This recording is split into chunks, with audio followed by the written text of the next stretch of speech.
that the sun shines down its power to all the world and makes the wind blow strong as it will.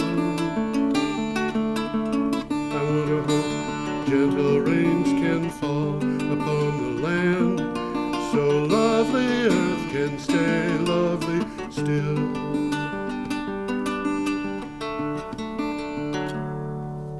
Hello, ladies and gentlemen.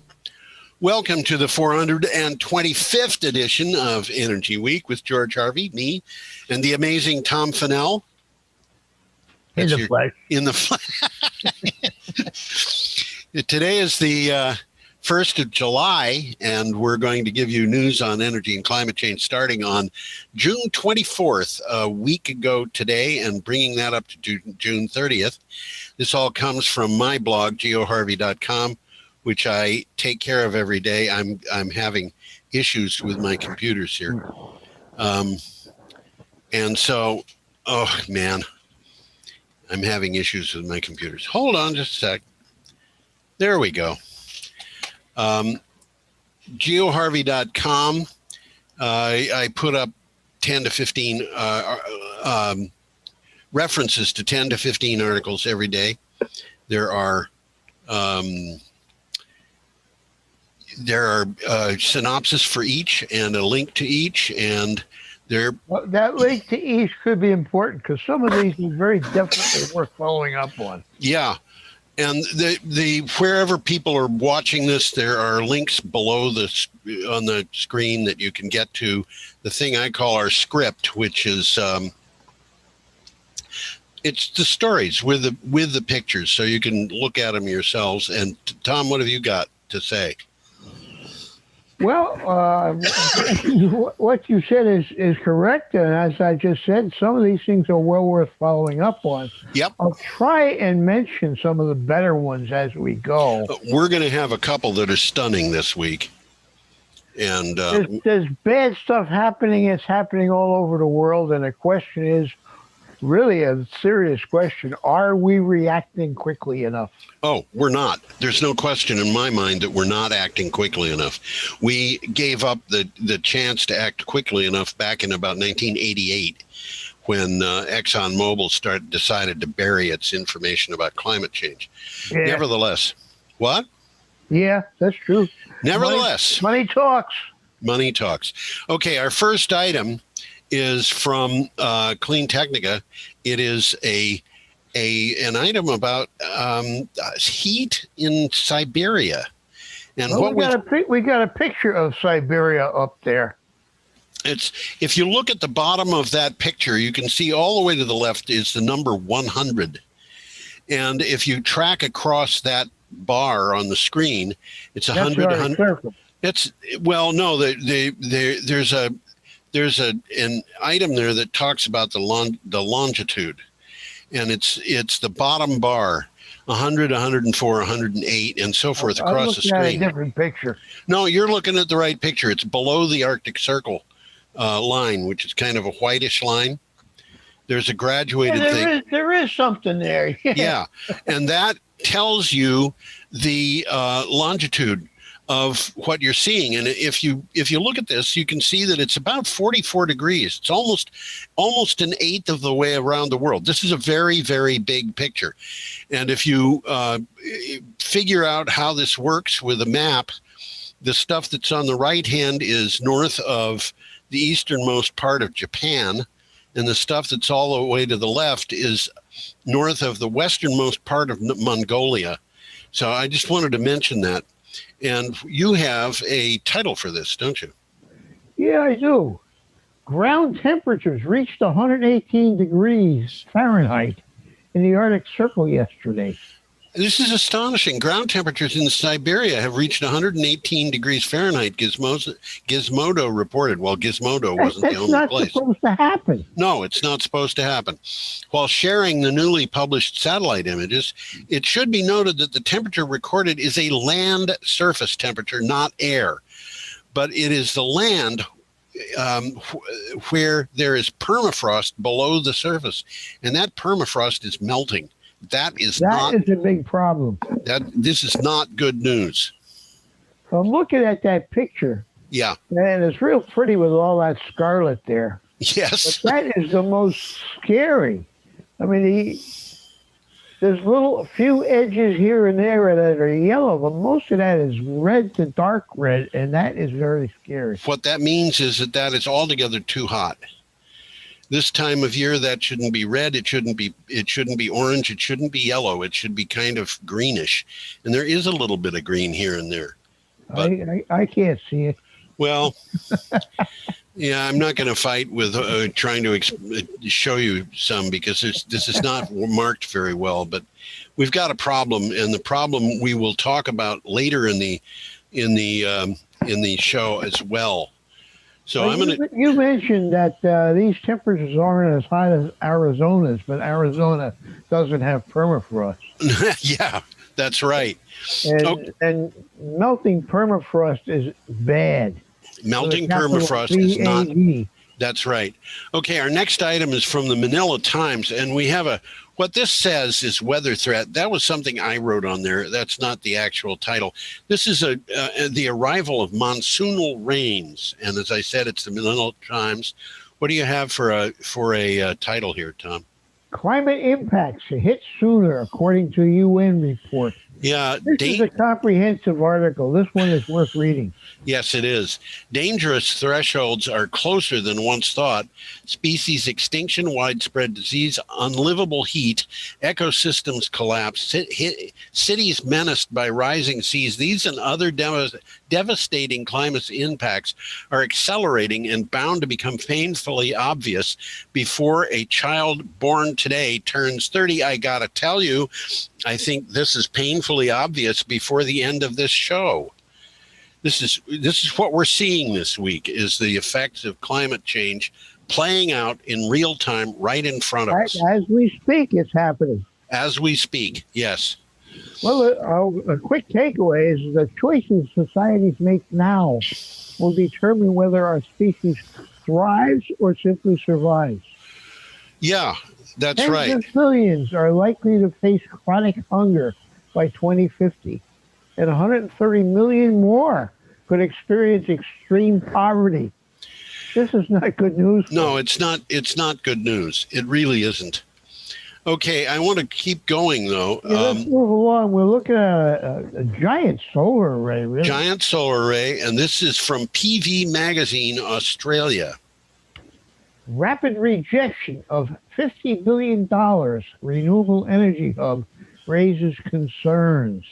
The Western Australian government raised concerns about the federal government, Federal Environmental Department's rejection of plans for the Asian Renewable Energy Hub, but the consortium behind the project said it will work to amend the plans so the project can go forward.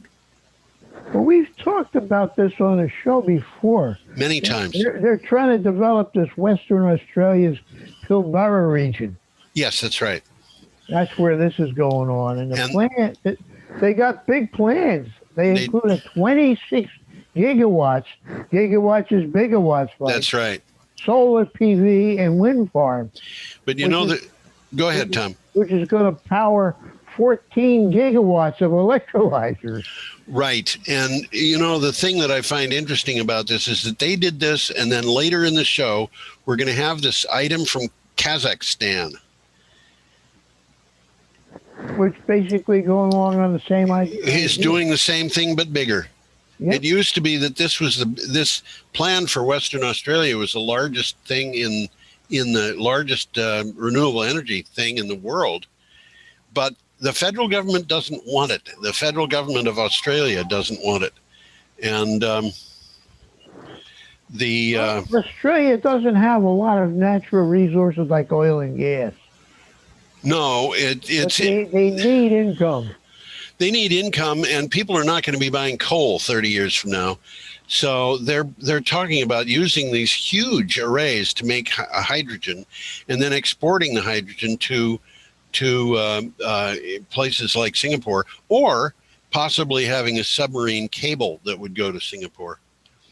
Well, we've been talking about it on the show, and we'll continue because it's an interesting development. It is indeed. Now, our next item is from the United States, and here's a picture of Old Faithful. Everybody who's an American, I think, probably knows about Old Faithful once they get into Old Faithful. Old Faithful. Once you get to third grade, you probably know about this. This is an item from Clean Technica. Climate change could make Old Faithful less faithful. Yeah, this is an interesting report from the United States Geological Service, and the university scientists from various universities say climate change is driving up temperatures and reducing snowfall at Yellowstone Park. It has seen an annual snowfall drop by nearly 2 feet since 1950 and may see even less snow in the future, to the point of affecting the timing of Old Faithful. And, you know, it just seems so bizarre that climate change would have an effect on this because it's geology.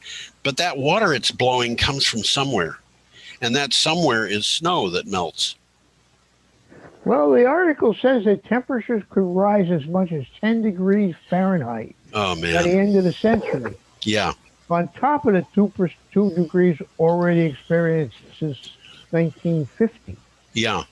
And as we've already spoken on this few minutes of this show, fire danger is high with more hot and dry weather coming in the weeks ahead. Yes.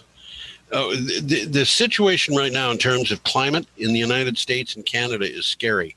And the United States and Canada... I would say grim. Yeah, I would say grim. There's still no rain in the forecast for the western part of the United States, and it is devastatingly dry out there. Okay, let's see what we got a picture of a nice-looking house here. You know, I walked by I used to work in Washington, D.C. I lived in New Hampshire, but I worked in Washington. It was an interesting commute. I'd go down once a month and come back once a month. I'd spend a weekend in Winchester and then turn around and go back again. And I walked by this every day to and from work. And I remember saying to one of the park police, you know, that's a beautiful house. It's a house a person could live in. And I was thinking about the presidential palaces of other countries, some of which just look like I wouldn't want to live in those places. Anyway, this is from the BBC, and you have a title. I do. Biden backs $1.2 trillion infrastructure bill, but faces a big condition. Yeah. The United States Senate has struck an agreement for a $1.2 trillion infrastructure bill after a meeting between President Joe Biden and a cross-party group of senators at the White House. This, the 8-year plan includes funding for roads, bridges, the power grid, public transportation, and the internet. What's the condition, Tom? Condition. The deal depends upon the passage of another bigger spending bill. Yeah. Roughly $6 trillion with a T. Which is good. Bernie Sanders is right behind this, by the way. That's good to hear. And it includes climate change, education, paid leave, and child care benefits. Yeah. Well, so, things are moving in the right direction, but this is still Washington, D.C. Some things are moving in the right direction. Other things are not, unfortunately. Do you have more on that, or should we go on? Let's move on. This is, I find this a really interesting picture of a pump jack. It looks almost like a toy, doesn't it? It does that. Yeah, I mean that motor. It's interesting. In parts of Texas, you drive by, you see something like that in somebody's front yard. Oh, really? That thing looks like it might have a 1 horsepower motor on it. It's in operation. It doesn't look like a big motor. No. This thing looks to me like it might be 8 feet tall or less. I don't know. Anyway, it's from Clean Technica. What do you got for a title? Oil companies should prepare for a slow decline instead of playing stupid games. Yes. The best thing oil companies could be doing right now isn't getting caught peddling useless lies. Instead of playing games they can't win in the long run, and you know darn well, if climate change is real, and believe me, it's real, they are going to run into bigger and bigger problems the longer they put off dealing with it. If they're playing games, oil companies should accept, instead of playing games, that they're in a declining industry and figure out how to get oil's end game right. Well, the article said something that was very interesting. Yeah. Electric motors are a lot more efficient. We know that. Oh, yeah. But internal combustion engine fuel is very dense.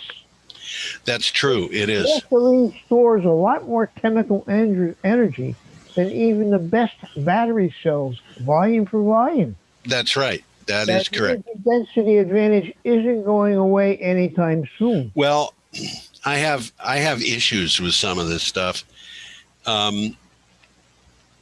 Well, the article says that batteries won't replace all combustion engines for decades. I don't know. The emphasis is the word all. I don't know who wrote this article. I don't remember, and I haven't got it in front of me. But I think that part of it is wrong, and I've got reasons for saying that. We look at what's going on. Yeah. What happens is maybe not all, maybe not 100%, maybe just 99.99%.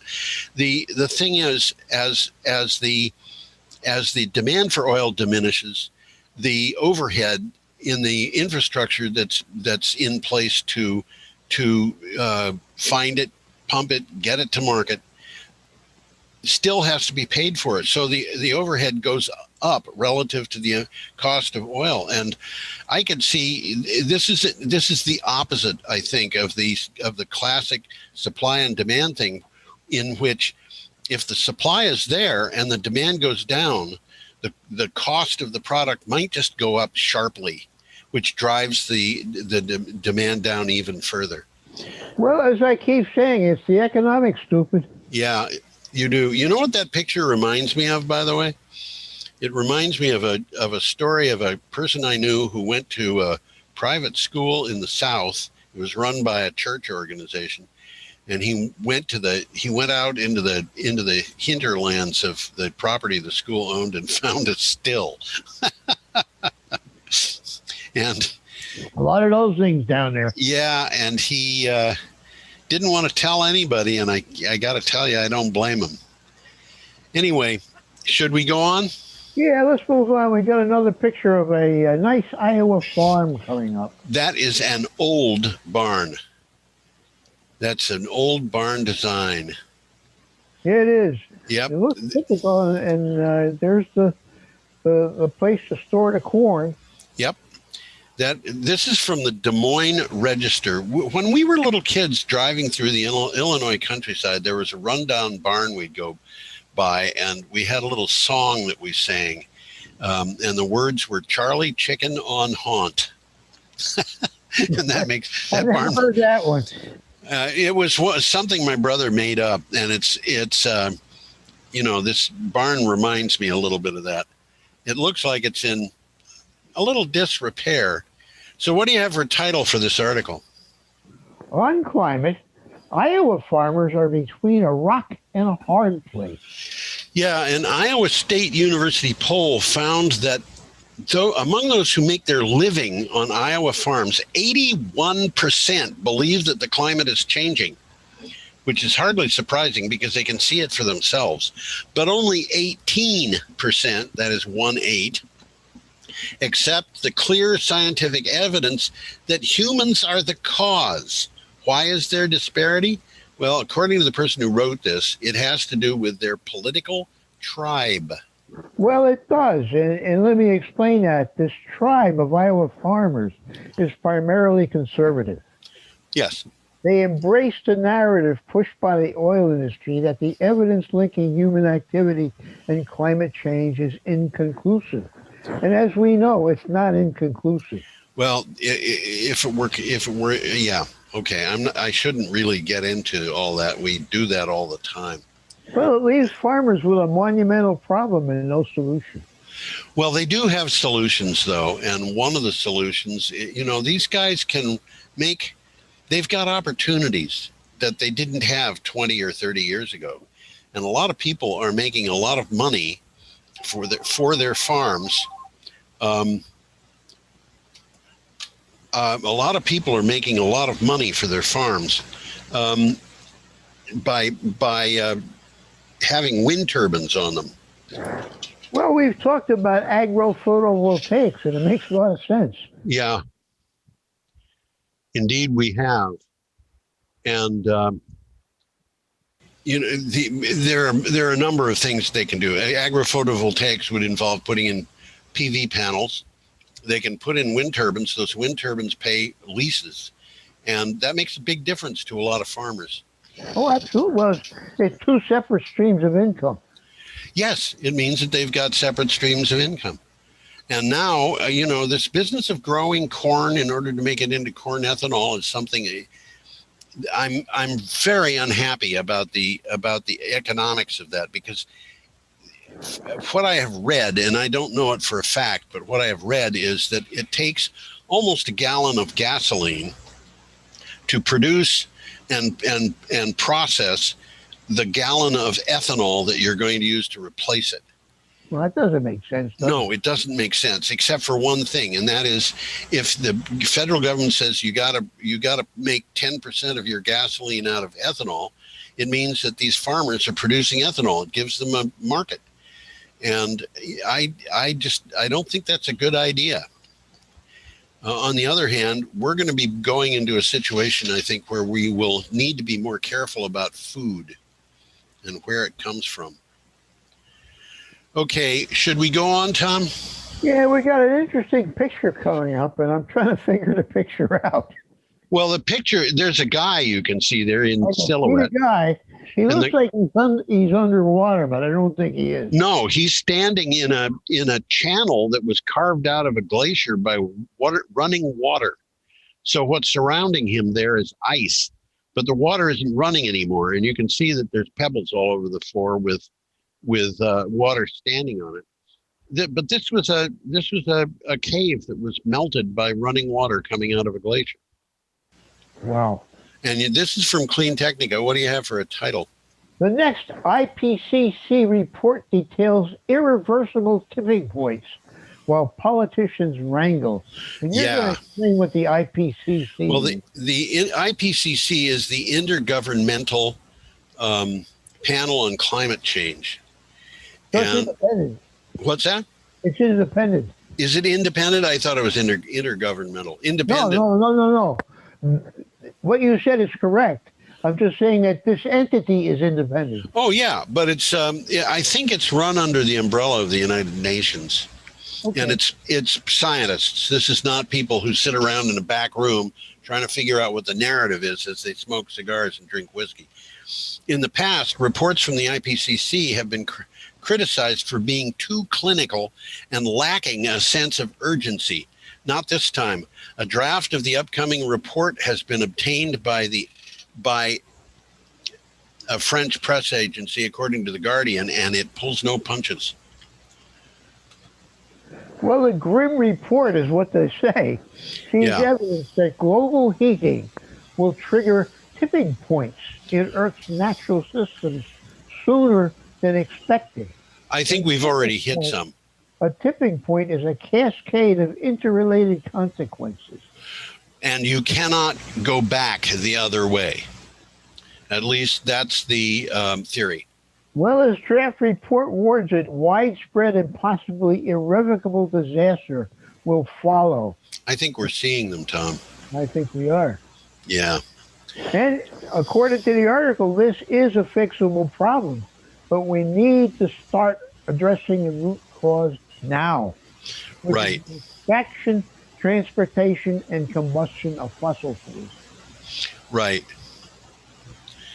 Okay. Let's move along. We got another picture of one of these funny-looking machines. Yeah, they call them nodding donkeys, and this is the thing that we saw earlier. This one, I think, is at least twice as tall as the one that we saw earlier. And this article is from Clean Technica. Nodding donkey or pump jack? Yep. Oil and gas executives are struggling to attract investors and blaming clean energy for their woes. Yeah, The Federal Reserve Bank of Dallas released its Q2 2021 energy survey, and it makes one thing clear. Oil and gas companies are struggling to find investors. The report included some responses that oil and gas executives gave to a survey. These oil and gas executives gave a whole bunch of responses to the survey. You might have something that you want to tell us about that, Tom. Well, one thing is clear. That's not my wording. That's theirs. The oil and gas industry has noticed that clean energy is in high demand, and it is terrified. Yeah, what are they going to do? And Tom, I'm going to bring this up. I've said it before. We can look at these oil and gas companies, and we can see that there are a couple of them that have really taken this issue to heart. And one of them, I think British Petroleum is one of them. Well, one of them is Danish Oil and Natural Gas. Dong, yes. Dong, which is now called Ørsted and owns no. It was several years ago. It was a bunch of years ago that they decided that there wasn't any future in fossil fuels. So they started learning other things. They knew about offshore drilling for oil and gas, which meant that they knew all about offshore rigs. They said, well, we can use that. We can go into offshore wind. They went into offshore wind. Now they're the biggest offshore wind developer in the world, I think. And they have no fossil fuel assets remaining. They've sold them all. So they had to change their name. They had changed their name to Ørsted. And that's something that these other people can do. It's an option for them to do it. Well, these companies are aware of it.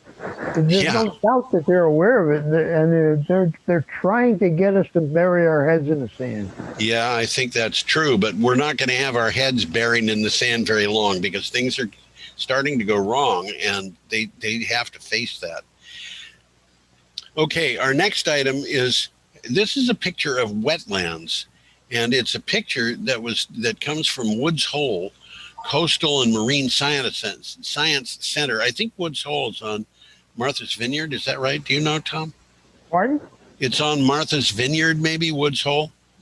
Woods Hole is actually on Cape Cod. It's on Cape Cod. Okay.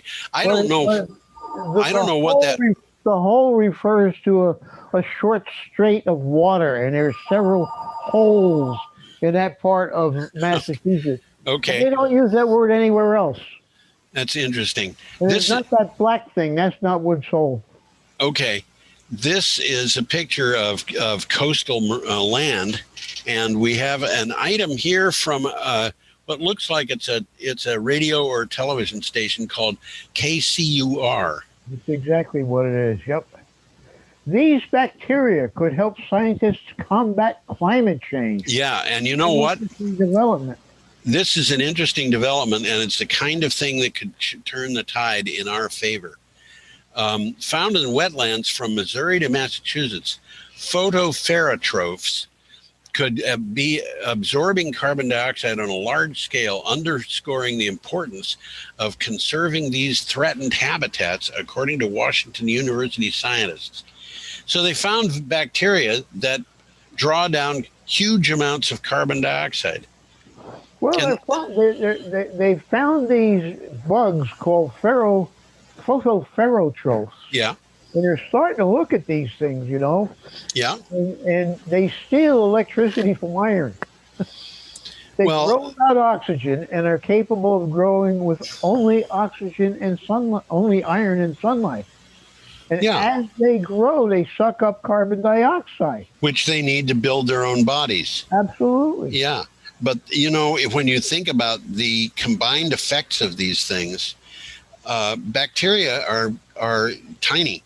But when you've got lots and lots of bacteria, they build up. And all of our life on Earth, everything that's alive that isn't bacteria, depends. Well, the article says that they could be absorbing climate warming gases on a massive scale. On a massive scale. And one thing people should understand is that if all the bacteria in the world died all at once, we would die too very quickly. Because everything that's alive on Earth depends on bacteria for its survival. Absolutely. Okay, I'm going to go on to the next one. This is from Well, we the. got some pawpaws there. You got pawpaws growing, don't you? I don't have pawpaws, but there is a place down the street where there's a tree that you can actually see these things on. There was a pawpaw bush growing in the backyard where I parked my car. Oh, really? Yeah, I and didn't I know was that. looking at the pawpaws, and I was gonna harvest them, and somebody beat me to it. Well, they harvest them and sell them in the co-op. I'll tell you what, Tom. When fall comes and there's pawpaws for sale, I'll buy one and give it to you. Sounds like a plan. Now, I got to tell you, they're extremely sweet. And in fact, they're so cloying that I have read that only a boy can eat two. This is from the CT Mirror. And what do you got for a title? Adapting to an uncertain climate future, Connecticut is auditioning new forests. Which is why we have a picture of a pawpaw. Working with Audubon, Connecticut, the state and other experts, Avalonia Land Conservancy decided to clear 5 small areas to remove dead and dying trees. 2 of these will be used to plant trees that are used to new climate conditions of global warming. In other words, they're going to put trees like pawpaws into these places in Connecticut, and the article didn't mention pawpaws, but we have but the preserve that they're talking about consists of mostly evergreens. Yeah. It's aging, overgrown, and so crowded nothing grows beneath the tree. Yeah, and pawpaws like being in the understory, so if they planted them there, they would plant them on the north side of an area that's on the south side of an area that has been cleared, so that the little trees would grow up in the shade, because they do not like sunlight. And Connecticut is going to be planting trees that normally grow to the south. To the south, like pawpaws. That's why I chose pawpaws, because I think there's a small area of Pennsylvania where pawpaws grow, but aside from that, there's nothing closer than Virginia. And here we've got them growing in Brattleboro now. Yeah. And anyway, our next item is from Echo Watch. And we have a picture of the United States Department of Justice. And I've got comments on this particular article. What do you have for a title? Horrible and unconscionable betrayal. Biden Department of Justice backs the Trump tar sands pipeline approval. Yeah. That's kind of surprising. Well, it is and it isn't to me. The Biden administration filed a legal brief backing the Trump administration's approval of the Line 3 tar sands pipeline project. Indigenous groups and environmental activists fighting against Line 3 tar sands pipeline were outraged. Now, I think that the DOE or the EPA, one of those, has already come out against the Line 3 project, and there's a lot of controversy going on here. But when Donald Trump was in the White House, we saw a lot going on where there were people in various agencies of the federal government that were doing exactly the opposite of what Donald Trump wanted. We shouldn't be terribly surprised to see that with Joe Biden, and we should not blame Joe Biden for it, which I think this article does in a way that is not terribly helpful. Well, money talks. Yes, I suppose it does. Well, this Line 3 tar sands pipeline that they're talking about, it's a big pipeline. A proposal will bring 1 million barrels of tar sands oil per day from Alberta to the tip of Lake Superior. Do we really need that? No. We don't need it. In the article, it's ironic. Oil and gas are the unjustifiable buggy whips of the 21st century. Yeah, the unjustifiable buggy whips. Yeah. In 100 years ago or 110 years ago, at least there was you didn't have to beat your horse to use a buggy whip. You're just trying to get its attention a little bit without hurting it very often. And you see people flick the horse with a buggy whip. You're not whipping it. This Line 3 pipeline would have the climate impact of 50 coal plants. Yeah, we can't afford that from the point of view of climate change. We just can't do it. Okay, our next item is from Clean Technica.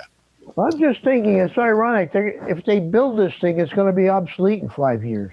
Well, I've been thinking that too. And as a matter of fact, they may never finish it. Or if they finish it, it may be that they're never going to get anything into it. It'll be obsolete in less than 5 years. I think it will be. Yeah, absolutely. Okay, we're up to Monday, June 28th. We have a picture of Portland, Oregon.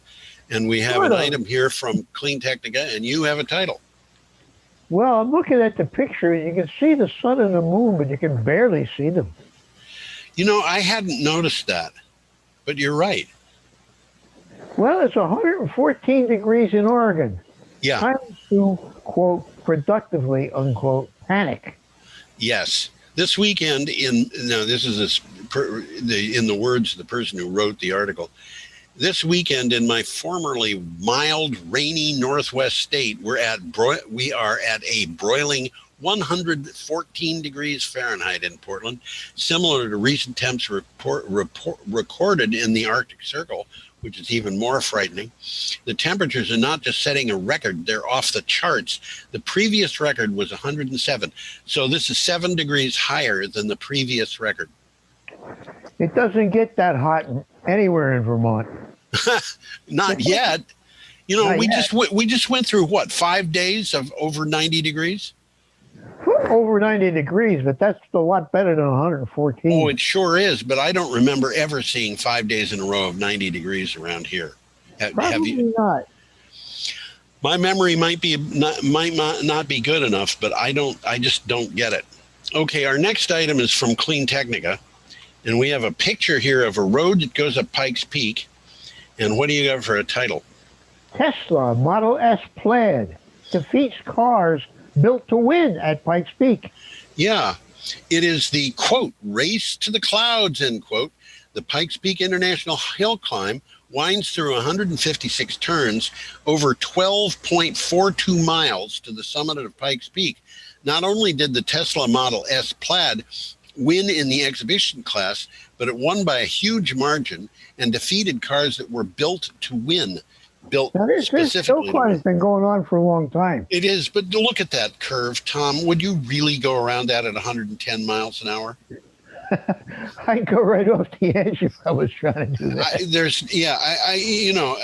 I'm sorry. If you own a car that's fast, don't take me up that road. I don't want to go.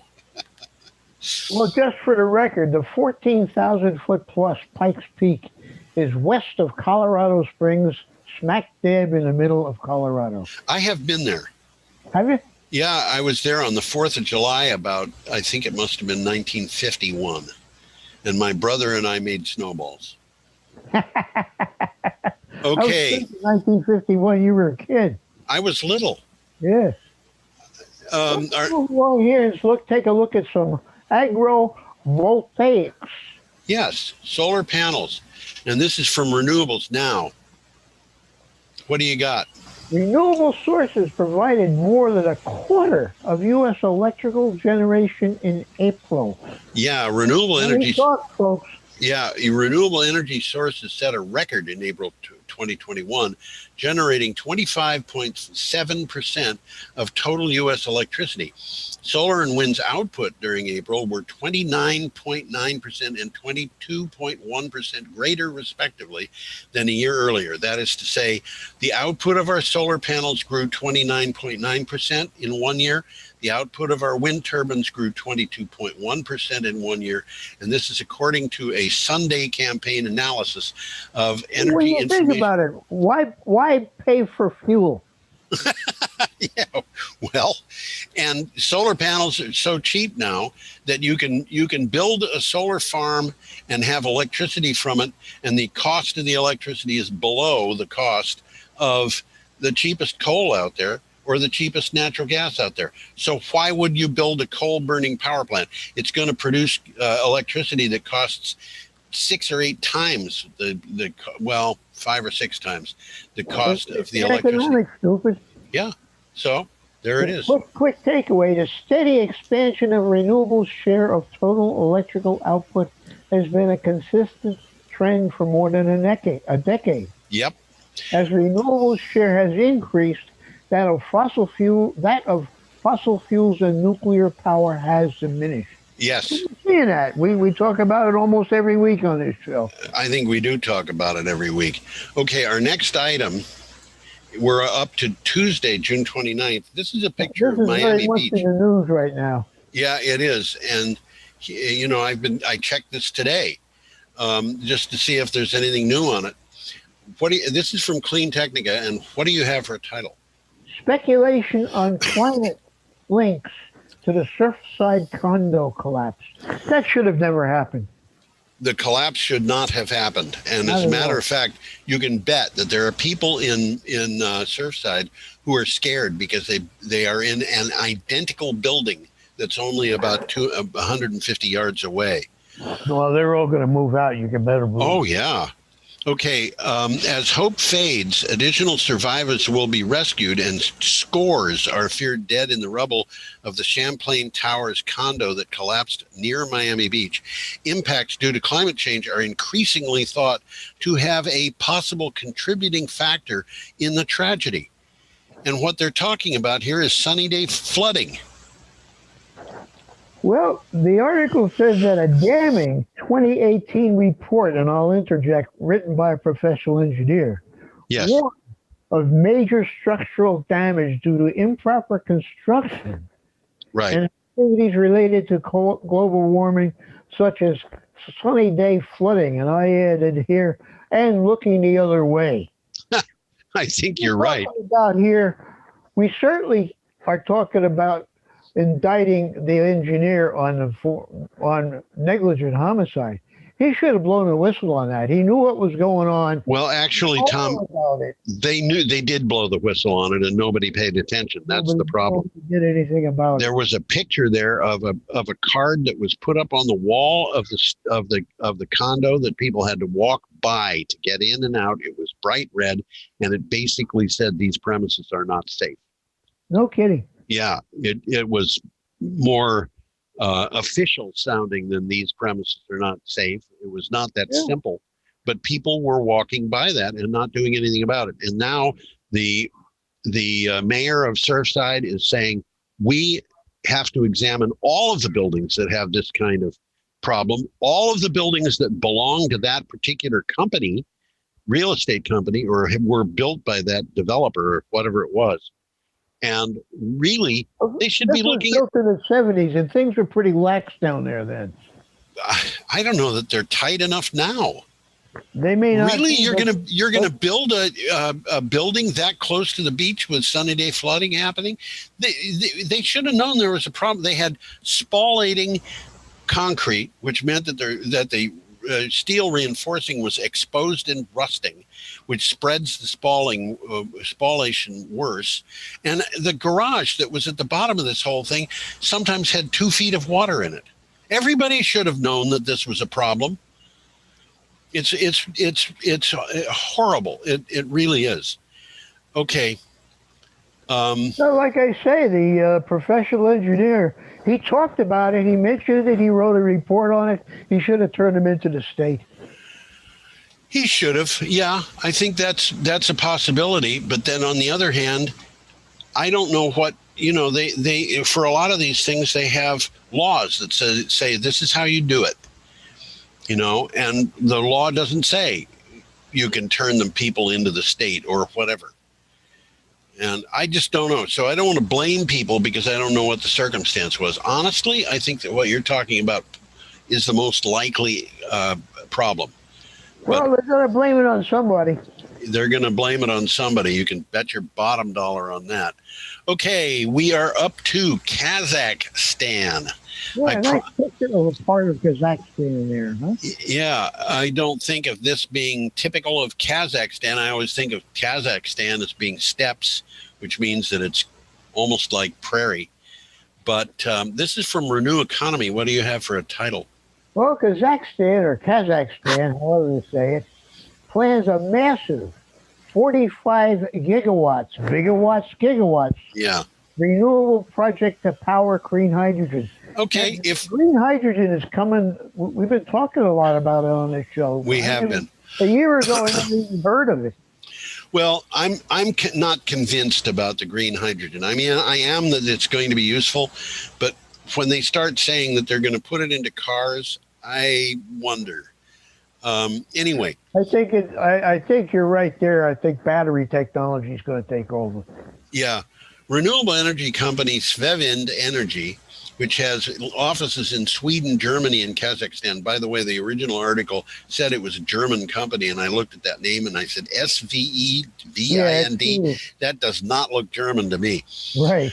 So I looked it up. It is Sweden, Germany, and Kazakhstan. Is to partner with a Kazakh Invest national company to construct a 45 gigawatt renewable energy project. It is intended to produce large amounts of green hydrogen. Okay, federal government in Australia is not interested in pursuing this, but obviously the people in Kazakhstan will.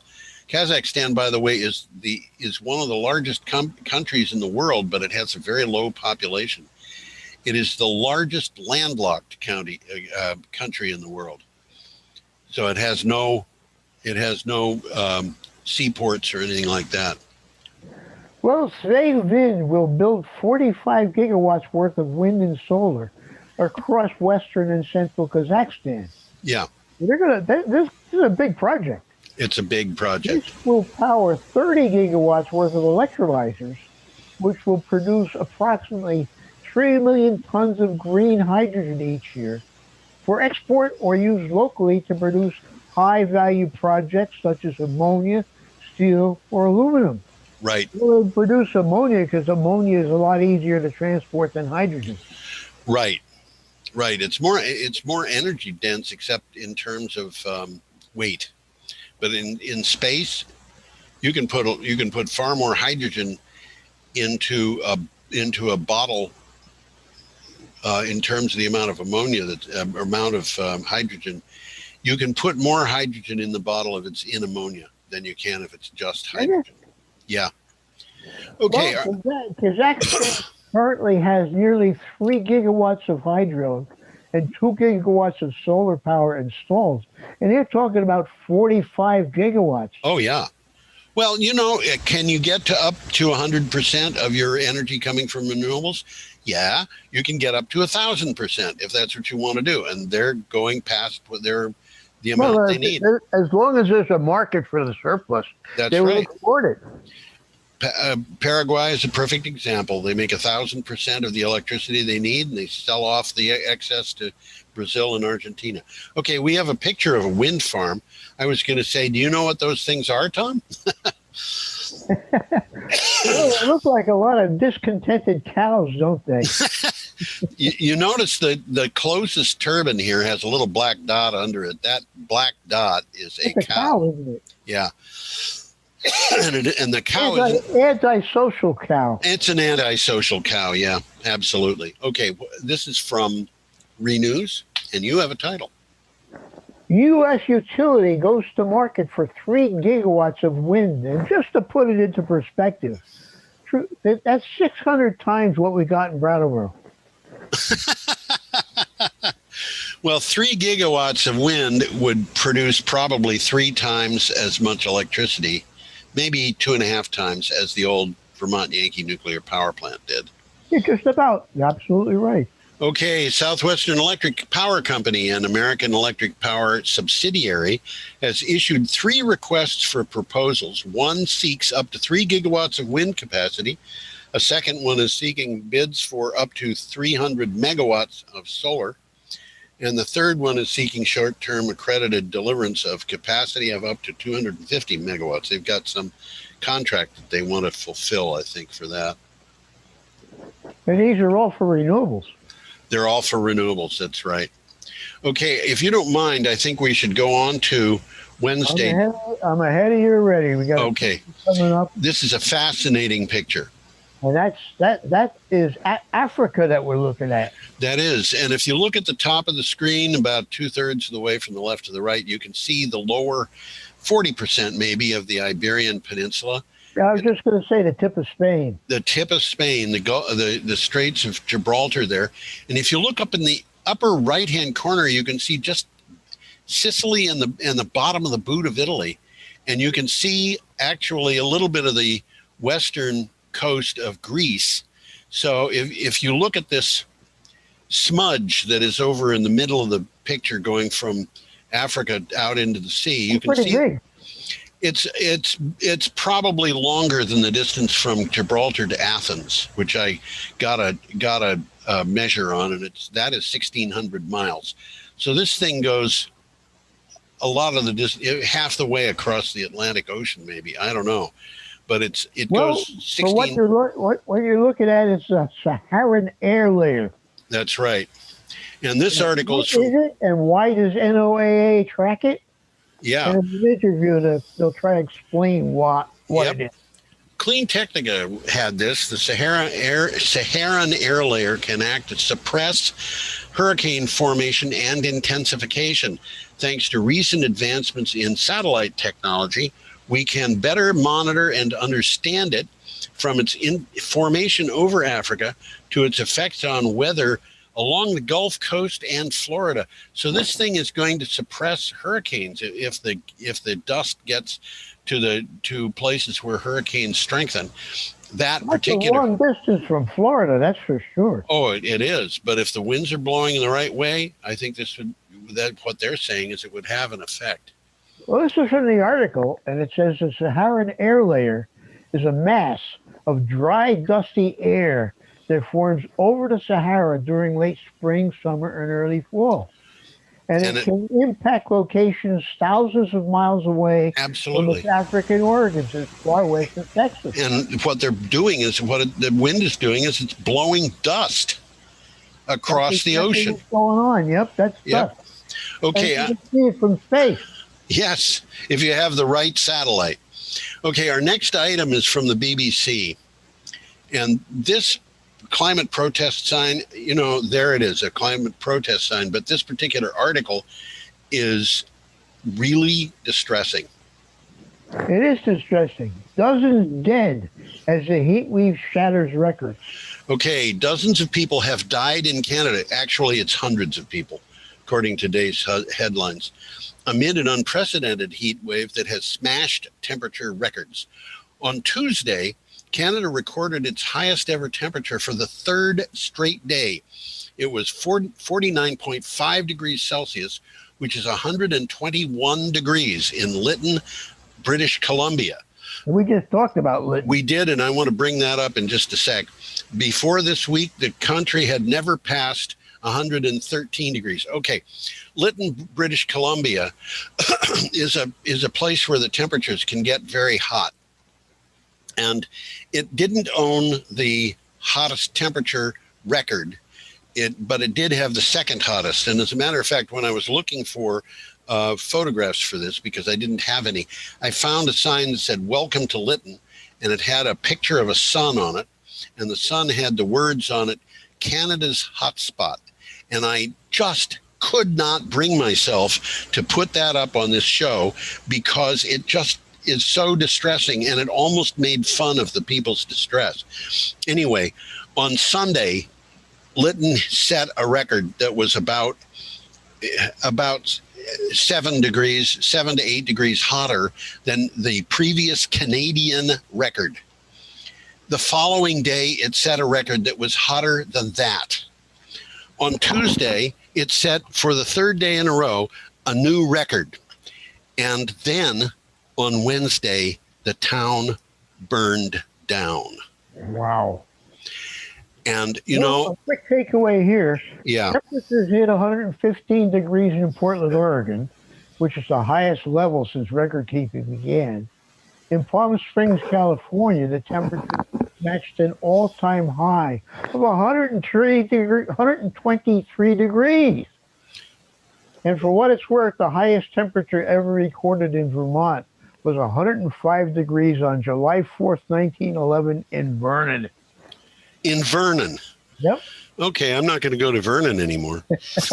And as I was writing this was yesterday, it was officially 88 degrees Fahrenheit in Brattleboro. Well, yeah, it cooled off yesterday in Brattleboro after that thunderstorm came in. It cooled off, yep. But, Brattleboro was above 90 degrees for 5 days in a row, I think. and it was kind of distressing. I mean, when that happens, I kind of hunker down. I don't have air conditioning, so I just kind of hunker down at home. I've got it. I haven't turned it on yet this year. Yeah, I use a fan, or if I get sufficiently distressed, even though it's hot out, I'll walk down to the co-op, buy myself some iced coffee, and sit in the eating area there, which we're allowed to use now. But in the article, by the way, there's some tips on how to ward off the heat. yeah, I didn't read it. I didn't write them down there. Well, half a dozen tips on how to ward off the heat. Yeah, one thing that you have to do is make sure you're hydrated. I think that's one of the tips. I'm sure it is. It's one of the things that they say first. I mean, when I was a kid, I remember looking out the window to the thermometer, which was in the shade as it should be, and saying, "Mommy, guess how hot it is?" And she said, "I don't want to know." And I said, "It's 117 degrees. This was in Illinois. And it happens that was the highest temperature ever recorded in that state. And it did happen that day, but it happened a couple hundred miles away. It may have been 117 degrees at our house or not. I don't know. But in those days, refrigerators were so inefficient that the milk was not cold. And, it was like, it was distressing. Anyway, we should go on because we got a nice picture of a wind farm and a good story, actually. That's quite a wind farm, actually. Yeah, and I want to point something out here. Those wind turbines are not as close together as they look. This was probably taken on a telephoto lens, but if you look at the two turbines that are the biggest and closest together on the left, they look like their blades would clash. And that's not going to happen. It's not going to happen. And I know enough about perspective, having studied art, that I can tell you that one on the left is much, much farther away than it looks like it is. And you can tell this because if you drew a line from the hub of the one just to the right of it to it, and you went hub to hub, that line would slope downward to the left, which means that there's a visible difference in heights of the hubs. And I think that they're being close together is an optical illusion. Anyway, this is pretty hefty wind farm, that's for sure. Yeah, this is from Clean Technica. So what do you have for a title? The California blackout that wasn't. People pay a lot of attention when the power goes out. Well, of course we do. But when we tend not to notice when the grid stays stable. Why stays stable, even under the most trying conditions. Recent record heat in California led the operators to call on residents to reduce power use, but the grid did not go down. And the reason was partly because of batteries and partly because of demand response. Well, demand response is the voluntary reduction in electricity usage for specific periods of time, which a company that uses a lot of electricity might be able to do. Well, individuals even can do it. Individuals, you get large numbers of individuals and it makes a difference.